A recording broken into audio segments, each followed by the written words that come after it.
is Nasirra R. Ahmed, and I am the founder of The Energy Architect. I am the chief coach at Energy Architect. I am so excited to share a soulful conversation today with Pearl. Hello, sunshine, good to see you again. Had to walk out to let you back in. Stuck in a storm of a relationship. Lost my fire. Oh, and I forgot about me for way too long. But it's rolled on. Now there ain't no shade around here. Pros runs it with Women's Successful Living, and we are back with another episode of Soulful Self-Care Conversations. And I'm so excited because our guest today is coming from way across the world, and she's going to tell you where she's at right now. Not going to give that secret away, but Nasirra Ahmed is a two-time #1 international best-selling author, International Coaching Federation certified professional coach, and she's a life and leadership coach, speaker, mentor, and the founder and chief coach of the Energy Architect. I just did a book with her, you guys. We just hit #1 as well, so excited. But with over her 26 years of corporate and global leadership experience, Nasirra blends spirituality, neuroscience insights, and psychology in her coaching, anchored in both heart and strategy. And this is to help leaders and individuals redesign their inner architect. Her work focuses on clearing deep-seated emotional patterns, expanding awareness, and guiding people to rise into consciousness, authentic versions of themselves. And you guys know we love talking about that. And so before she founded the Energy Architect, Nasirra held senior leadership positions across large leading media and corporate organizations, building high-performance teams, shaping inclusive cultures, and driving transformative business growth. Her coaching practice today spans Asia, Australia, the US, the UK, and the Middle East, bringing a global yet deeply human approach to leadership, mindset, and transformation. I love that she's bringing this all over the world, this message, because it's so important, you guys. As a mentor to students to top B schools across India, IIM Nagpur, Delphi, and Jaspadpur. She'll correct me if I'm wrong. I'm so sorry if I say this wrong. She is passionate about shaping the next generation of emotionally intelligent and purpose-centered leaders through reflective and experimental learning. Recognized among India's top 10 successful personalities and top 50 under 50. Woohoo! Nasirra's insights have been featured in over 117 publications, including Business Stanford, the Print, and ANI News. Through the Energy Architect, she continues to bridge energy, neuroscience, and leadership, creating spaces where awareness becomes action and growth becomes transformation. And you guys, you know that's what I love to talk about on the show. I love about what are we doing in our life to bring awareness? How are we transforming our life? But what action are you taking? But biggest of all, and we're going to talk about this today, is how are you applying that energy to all of that? Like, what is draining your energy? But the biggest thing I'm really proud about having her today is I talk on the show all the time, you guys, about doing something that brings you joy, making a shift and making a change. And we're going to talk today how Nasirra went from this corporate amazing career she had into what she's doing today as an entrepreneur and reaching leaps and bounds around the world with her message. So Nasirra, welcome to the show. Thank you so much, Pearl. It's such a pleasure being here today. Thank you for having me. I'm so excited to have you. I just love I love the tree on your logo. That's such a big close heart to me. It's a tree. I actually use something like it in a book I just did about our son, Matt. It's called Beyond Skin Deep Stories of Cross-Cultural Adoptions. And we use a tree effect. I think that those trees mean so much. There's so many things that our limbs and our lives and the trees and the roots, how they affect us. So Nasirra, before we get to the amazing things that you're doing, I always have this one question that I ask. I always say, I don't have questions except for one, and that's the beginning. Because Nasirra, I want to talk to little Nasirra. I want to go back and visit her when she was growing up. I want you to introduce us to her. I want you to tell us what she was like as a little girl, what was some of the things that she loved to do, and how does it relate to what you're doing today? Okay. So, very interesting. I've never been asked that question before. And thank you. It's a lovely question. I grew up in a place called Bahrain, and when Nasira was little, she was very shy. Brought up in a proper Muslim family. My parents were very well educated, and they put so much of focus on being educated and qualified, maybe too much, a little bit. But yeah, I used to be very, very shy. And half the time I would never express the way I feel because I wasn't sure if whatever I say, would be judged um, or not considered. So I usually used to keep those feelings to myself. And I think as I grew up, um, there were certain situations in my life where I've had to stand up for myself. And then I heard myself really standing up for myself. And that really was a turning point for me where situations allowed me or forced me to really explore that side of my voice. And it was just one step at a time. And before you know it, I was able to, I mean, I came out of my shyness. And at that point, everything was working out for me because, I got qualified. I, I took the first job that was offered to me. I was doing well. Uh, Everything was just working out perfectly. So if you're going to ask me, like, how I am, how did I get here today? I'd have to say that I, from being very shy, I think I became very aggressive in the corporate environment. And once you don the cap of like this leader, there's a little bit more pressure to be a little bit more tougher and a little bit more aggressive.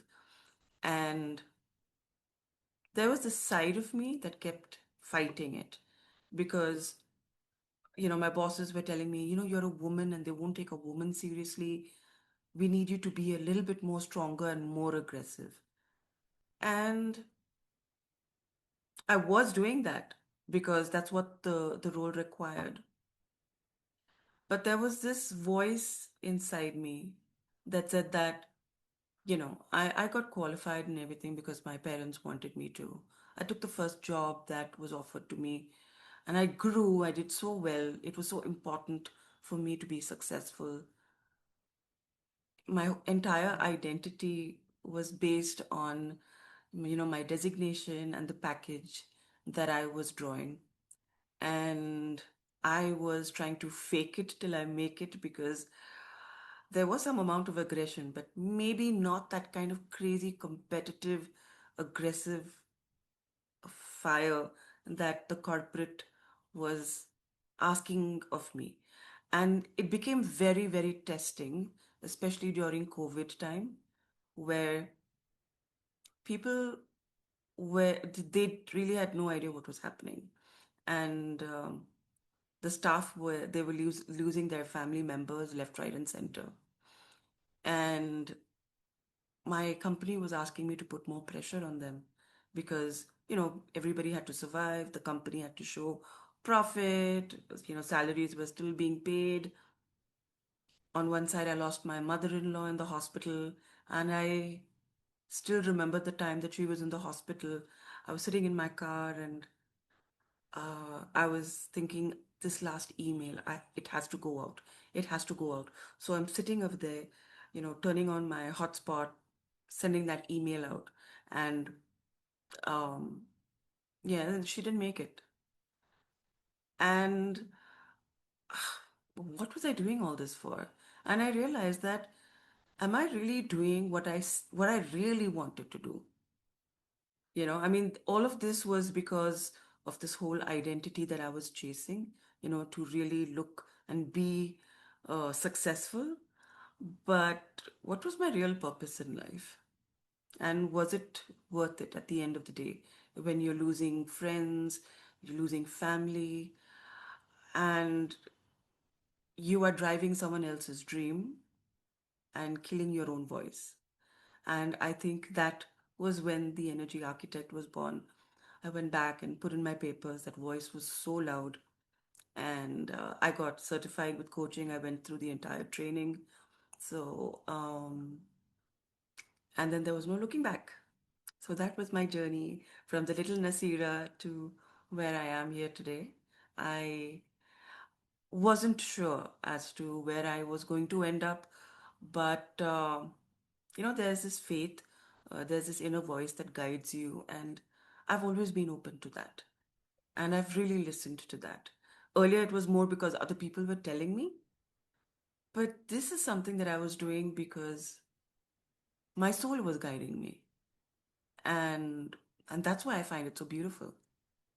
My I God, love where I am today. yeah, it's so powerful. I mean, I can hear, like, I hope you that are listening, I hope you, and if you're watching us on YouTube, I hope you could hear and see, like, I could feel, like, I've got chills right now as you were sharing the story, like taking us from Little Zira. And cultures, we forget sometimes. When we're in the US, cultures are very different than where we are, right? And sometimes there are these expectations based on different cultures that you're going to go do this, you have to go do that because of the expectations. Oftentimes, like you were sharing, we put this pressure on ourselves, and then we start losing, like you were saying, like little Nasira was losing her voice. She was like living somebody else's dream. Like when you talked about standing up for self, and you're right. I mean, I think about here in the States, it was only 50 years ago that here in the States that women could start voting and buying and getting checking accounts and everything like that, right?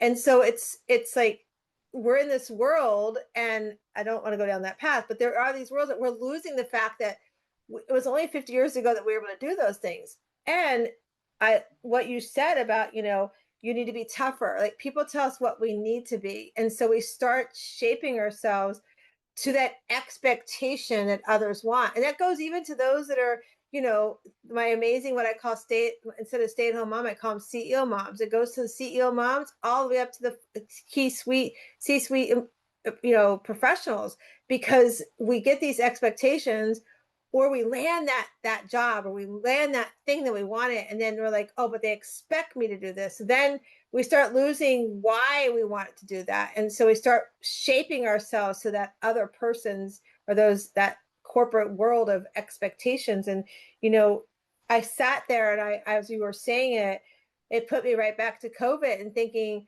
wow, here you are, like you said, people were losing loved ones, but we understand, we appreciate companies still have to survive in order to help us survive, right? They're trying to find a happy balance too.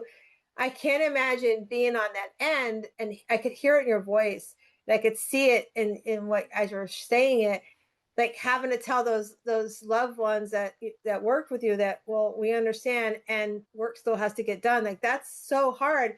And then to have it happen to you, like I loved my mother-in-law passed before COVID, but my mother-in-law, my father-in-law showed me what true parental love was like. I didn't have it growing up.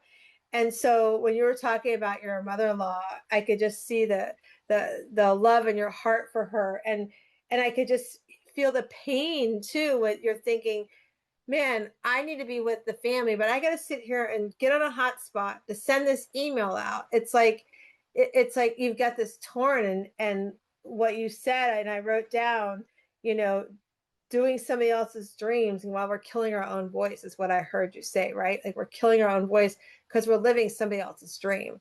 And I'm glad you said that, because that's the message I love to get across on this show, is that what are you doing to live your dream instead of doing somebody else's dream? What are you doing to release the armors to say yes to your life?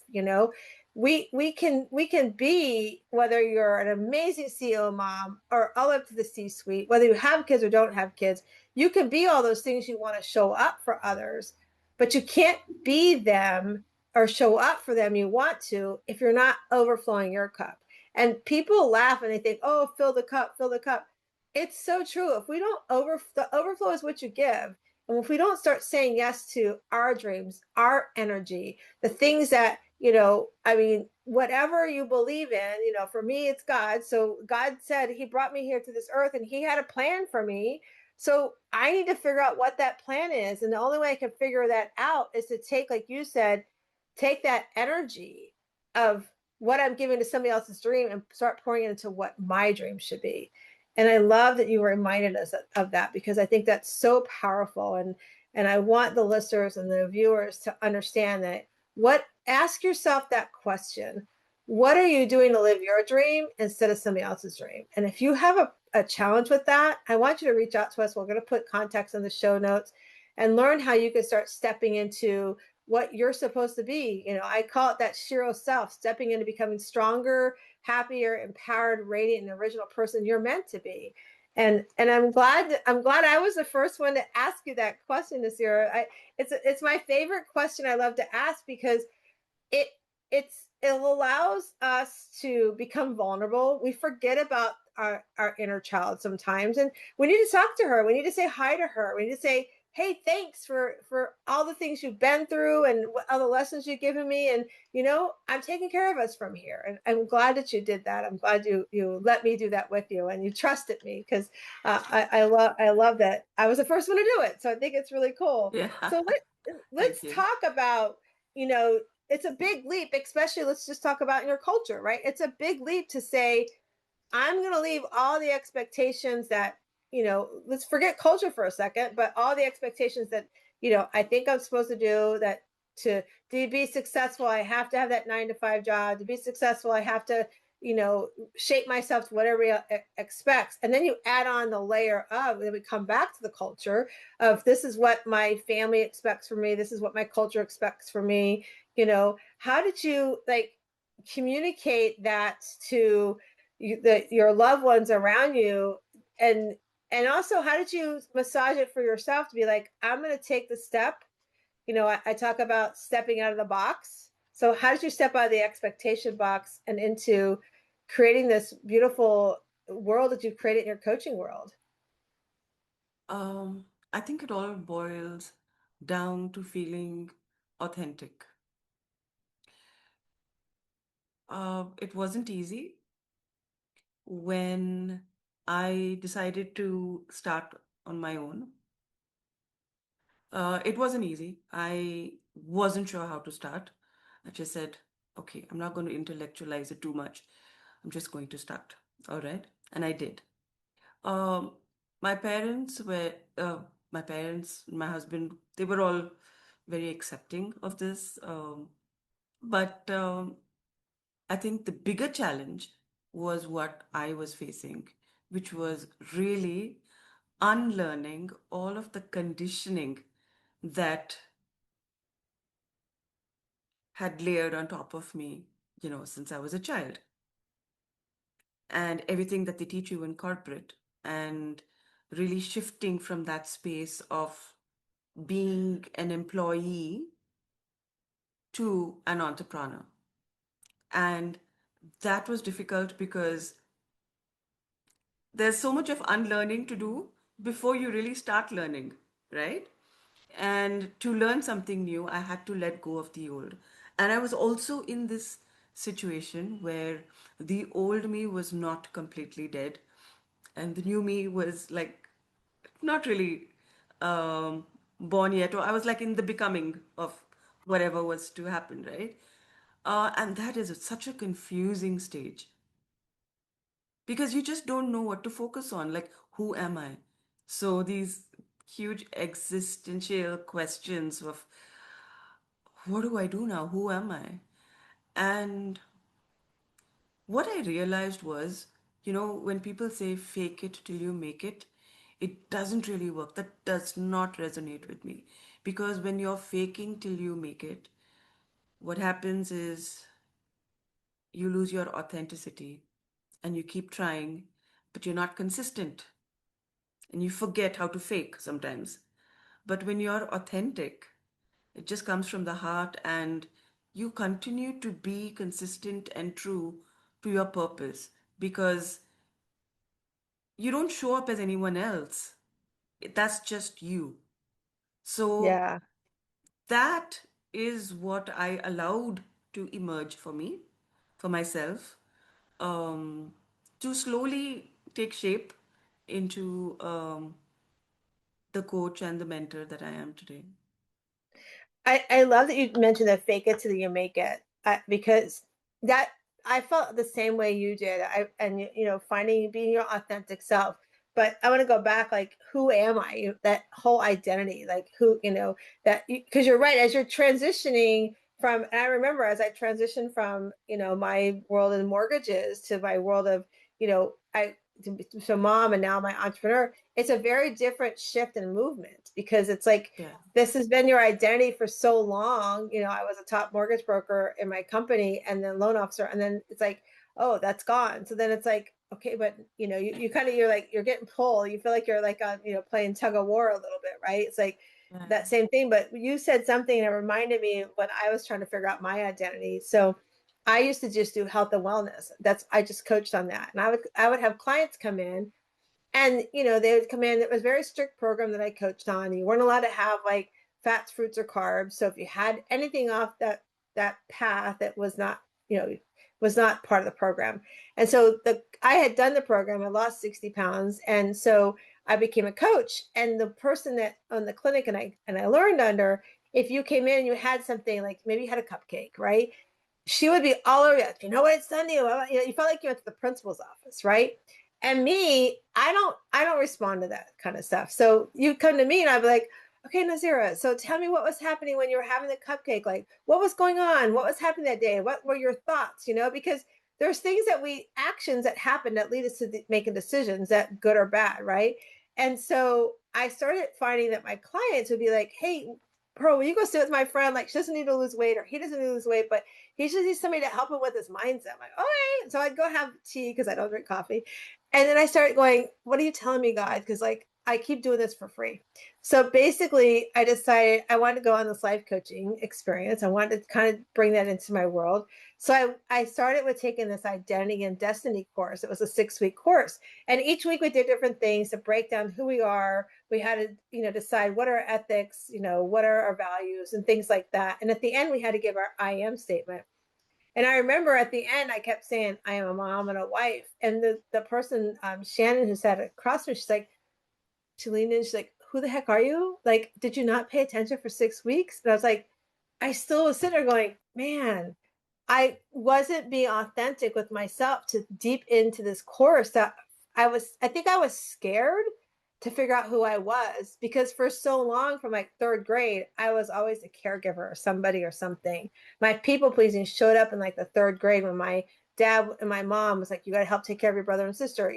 I became this person that fast forward an adult that I didn't want to be in the third grade. I shouldn't have had to be, but that was my world. And so I went on this journey of, after the course, going, I need to figure out who the heck Pearl was. And the funny thing in this area is that people, oh, your name is so beautiful. And I wear pearls all over now, right? But at this course, when I took it, I told her I didn't like my name. I hated my name growing up. I was called Pearl because I was short, Pearl Bailey, Mini Pearl, Pearl Go Take a Nap, because my maiden name was Nap. I would come home and ask my mom to please change my name. My name's 3 generations old. It wasn't going to happen. And so as I went on, fast forward to this course, and I left this course going, I need to figure this out because this is not good if I think I'm just a mom and a wife. And so as I was doing this, I started falling in love with my name again. I started falling in love with who I was. And so now, yeah, everywhere I go, I have jeans that wear pearls. I'm like, I just embrace her now, right? And I think because my little Pearl, she was so shy, she had some trauma that happened in her life. So she kind of just shut down and didn't let people in. And so, as you said, like being your authentic self, like the fake it till you make it, I totally agree with you, because it's just like affirmations. People say, oh, do an affirmation. It says, I have all the money in the world. And people look at me, and I'm like going, well, what if you only have $2 in the bank? Are you really going to believe it? You're not going to believe it. You're going to fake it and it's never going to appear. But if you could do something with the mindset that says, I'm going to take action steps and I'm going to do things today that are going to lead me to find abundance in my life, then guess what happens? Abundance comes in so many different ways, and sometimes even in your bank account. And so I love what you said, like, we have to unlearn the conditions that we've learned all our life and shift into what, like you said, when you shift in your entrepreneur, shift into what brings us joy. and learning to feel that authentic self. And I love that your parents were accepting of it, especially for your culture, because I know sometimes in cultures it's a like hard no. What are you thinking? And so it's so beautiful that your parents were accepting of it. And so for somebody who's listening right now, walk us through like what you do and how like if somebody is in the same space right now, they're struggling a little bit with like, I don't want to fake it to make it. I love what they're saying about being authentic. Help them understand what kind of steps you help your clients do to get to that point. So there are a few things. First of all, I try and get a clarity as to what do you really want to do? Where do you really want to be? I also identify whether it is a self-limiting belief, if they just need clarity to get on to the next stage of their life or to choose between two options or two, three options. I also am certified to do the inner child healing, and I work with somatic therapy as well and NLP. So I will be able to identify if this has been, triggered through a trauma or your own belief or situations like real life situations. And depending upon whom I'm speaking with and what their specific issue is, I would go about it that way. For example, if somebody is just looking at career and maybe the next option, then of course it will be a simple, pure coaching kind of a conversation. But if I see that, somebody has like a limiting belief, then I will work a little deeper on their belief system, maybe try NLP. But if the root is trauma, where, they feel that they are not enough or they're not able to, or if this is a generational belief, then I will integrate the inner child and uh, somatic therapy into my coaching. So it really depends upon the situation. Um, for some people, it's very simple. For some people, it's very complicated. Some people don't even know why they are going through what they're going through. So that entire thing of bringing in, first of all, the awareness, like, what is really going on, like where is this coming from, and then after that we decide, depending upon the person's openness as well, because there are some people who may consider some of the stuff woo woo, and there are some people who are um, very right brained or left brained. Some people just need the facts. I just recently got certified in Lumina, where it's like, like a psychometric exam, like a test. And, and there are lots of overlaps of colors and personalities and uh, show you all of your, what do you say, blind spots.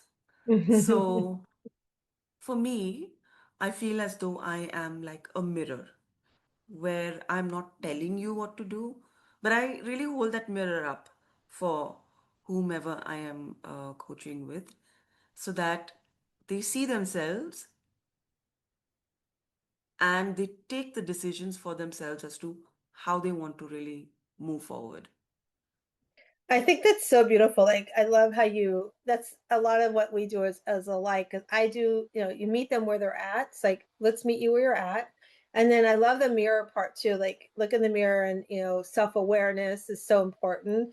And then also sometimes, cause like you said, they don't understand and I know I went through this myself too. We don't understand, it's the why me, like, why does this happen to me kind of, thoughts process. And that's why the inner child is so important, because it's you got to go back and look at the inner child and see what happened. And I love when I talk to my son's friends and they're starting to have kids. I'm like, okay, listen, excuse me, I'm like, let me just tell you, up to 7 years old, you're shaping this little child, you're shaping what they're going to become as an adult. think about what you are today as an adult. Think about the things you've been through and the mindset. And like you talk about woo, they're like, oh, here goes your mom. She's being woo woo, but think about those things because that's going to shape the your child that you want to raise and their thought process. Because we have to understand where the triggers come from, and that's why for me it was so important to recognize that mine came from third grade. Like I could identify exactly when it happened. I could almost in some ways even pinpoint the time and what was the situation that was happening. Excuse me. So I love that you talked about the big thing I wrote down is we got to get clarity and we need to be aware. We need to be aware. And then And and there's some, sorry. no, go ahead. Uh, and one thing that I think is really important to mention here is that sometimes there's this gap between the knowing and the doing, as in you know, but you don't do. So, like, what really stops you? And really identifying that, becoming aware of what stops you. Yeah, the knowing and That, the doing gap. Yeah. the gap, Yeah, yeah. yeah, because I've been doing a lot of that recently too. It's like I know, but why, and part of mine too is like, I think I shared with you when you and I talked before, I lost my oldest son 3 years ago in a tragic car accident.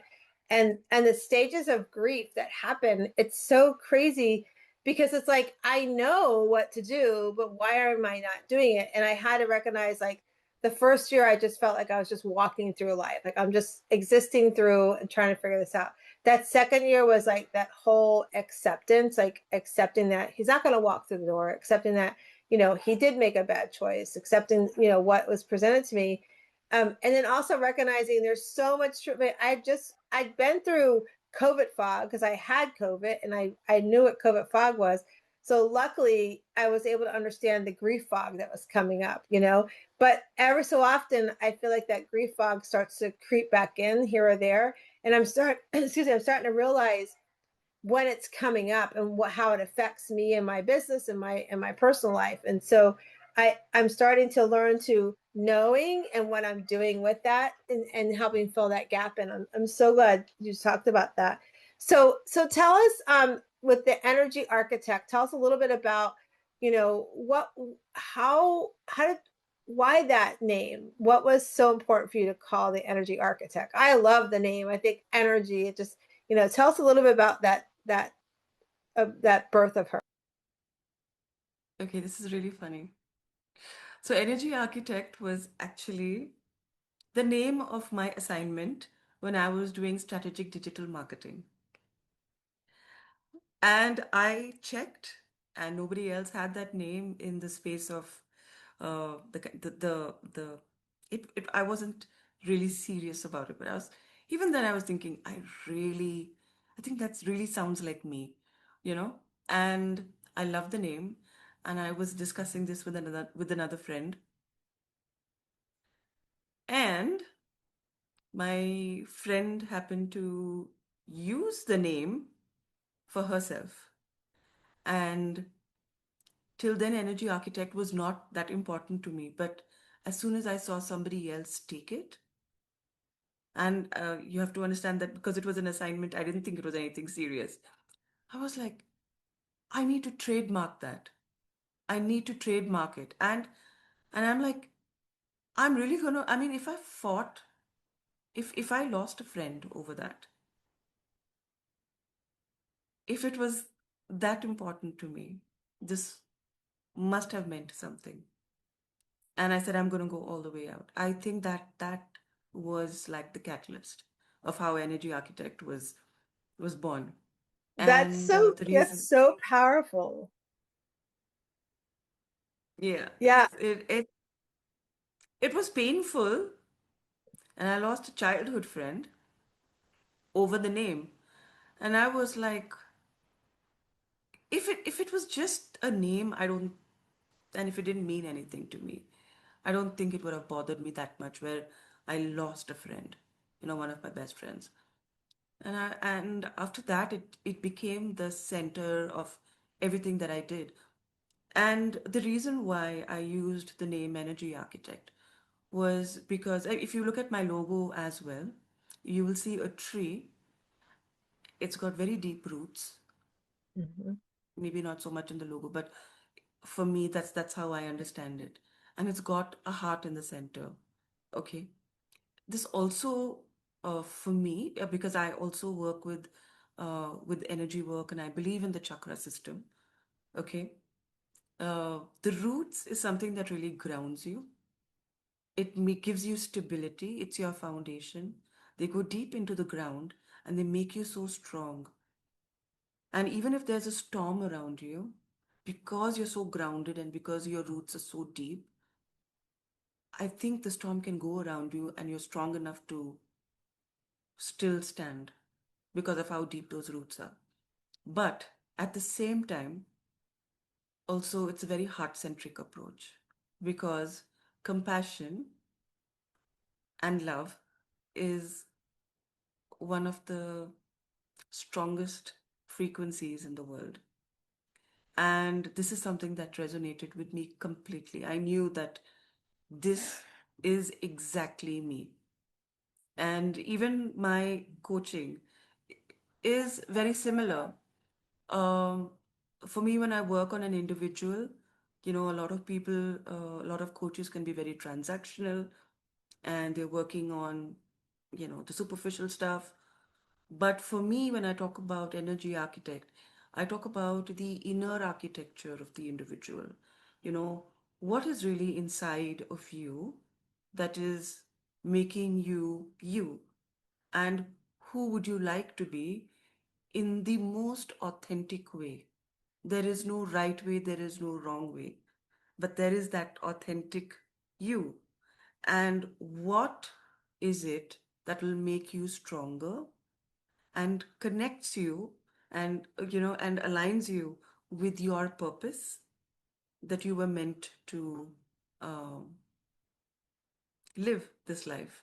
So it is like an alignment with strength. I think it's everything you said. Like I'm looking at the logo behind you, and I can see all of that. I guess like the roots, like they are strong, they're deep, they're wide, really heavy roots, and then the heart, like heart center, like right smack dab in it. It's so true. Heart center is so so true. And speaking to your friend, I mean, you brought the idea first. A true friend wouldn't have taken something you said and and try to run with it. And it's interesting you talked about that because I'm going through something with that right now, not with a friend, but making sure I trademark something. And I'm not going to say what it is because I don't want anybody to be like, oh, I'm going to go beat her to the race. But I'm doing that right now too. And it's so important. So if you are listening to us, if you are building something, or even if you just have something you have a mindset over, look at trademarking it, look at getting that started because it's so so important to get on that path of protecting your idea because it is your idea. I kind of laugh too, like patents and stuff. Like I just saw this really cool thing to do with arch balloons, and I'm like, and this person created, I'm like, man, I told my husband, it reminds me when the kids were little, and I was like, we had the little mobiles. We'd have to go wind up the mobiles to keep them. I'm like, I used to say, we need a remote control. Bam, somebody create. I'm like, and like you get these ideas in your head, it's like go run with them, go start patent or something because they're yours. They're your idea. That's something that brings you, a good center and everything about you. It just fits, and so good for you for fighting for it. Good for you to be like, I'm going to take it on because it's all you, and that's the thing when we our authentic self. We exude it inside and out, and I just love that we had that discussion today. I just looked at the clock. I'm like, oh my gosh, our time's almost up. We've been talking and having so much fun. So what I would love for you to do is, if you can let everybody know how they can reach you, if you have anything you want to offer them, give free or whatever, feel free to do that. Any of that stuff, we're going to put it in the show notes. So if you're driving and you can't take any notes, please don't worry. It's all the show notes. You can go read it and copy it. But go ahead and start. Tell me how they can reach you. Okay, the easiest way is that you can Google me. I think, I will show up, or else you could go to www.nasira.com. Nasira.com. It's Nasirra.com. All And right. So, something that uh-huh. I would like to offer, something that I would like to offer to people who would want to reach out to me, just connect with me and uh, uh, I would love to offer a 30-minute gift from my end for anybody who would want to just speak to me and, do a consultation. Awesome. I'm going to put all that in the show notes so they can all reach out to you. I want to thank you for being on. But before you get to go, we have our little cards I talked to you about. So these are our Better Questions, Yay. Better Life cards. My friend Carol Gill and her friend Diane Allen created these. So I'm going to shuffle them so you can see that I'm shuffling them. And I'm going to have you tell me when to pull out the card, when to stop. So you tell me when to stop. Stop. Okay, so your card is what do I love? Your question is what do I love? So I'll go first to give you an example. What do I love? I love when I see people really show up and go after their dreams. And when they step into understanding that they have to say yes to themselves, because if they don't, they can't show up for everybody else. And my story, if you follow my show, my story is very layered and different things have happened in my life, not just the biggest loss, but also the biggest win. And that is I have an amazing family. No matter what I've been through, I still have love in my life, and that I embrace that love. And that's what carries me forward. So, and they embrace me understanding that I have to put myself first. So that's what I love. Do you want to share yours? Yeah, sure. Something that I believe I love right now is my journey, because when I started off, it was just one step every day. But standing where I am today, and when I look back, I did not realize how far I'd come. And it's just with that one intention of taking that one step every single day. And that is something that I love, my journey. I love that. And I love watching your journey. And I know those that are watching and listening, you guys all have your own journey. Step into it. Stop hiding behind it. Like, don't be afraid to take, even if you took one toe out and identify what your joy is and start going after one thing that's on your joy list. I promise you life is going to be so different. And if you don't know how to do that, all you have to do is follow the banner down below. You can send us an email. We'd love to help you figure out what your joy list looks like. You can create your own and schedule your own joy clarity call where we spend about an hour together identifying your joy and clarifying if it really does bring you joy. And if it doesn't, how to start releasing it. So I'm so excited we had you on today. And before I let everybody go, I just remind you that you come into this world, you are this rough shell on the outside. This oyster, it's got to be worked and pried open. But as you pry it open, you're going to find your inner pearl of greatness and become the Shira that you are. So go out today and say yes to your life. Well, thank you so much. I just want to tell you guys what a fun show that was to talk to Nasirra. And the biggest thing I took away from that is stop letting other people kill your dreams. Stop letting everybody drain your joy. Stop letting everybody put you last. Because when you allow others to do that to you, your joy list gets pushed down to the bottom. And so I just want to tell you, I love the conversation we had. I love that Nasirra had family that supported her when she wanted to make this transition. And way to go, girlfriend, for fighting for that name you want. We've got to fight for the things that we want in our life, and we can release the armor so that we can show up the way we want to. So if you're struggling with that, like I said earlier in the show, I would love to hop on a Joy Clarity call with you. All you have to do is follow the link in the below banner, and it will lead you to making your Joy Clarity call. Go out and make it a beautiful day and find your inner Shiro. Have a great day.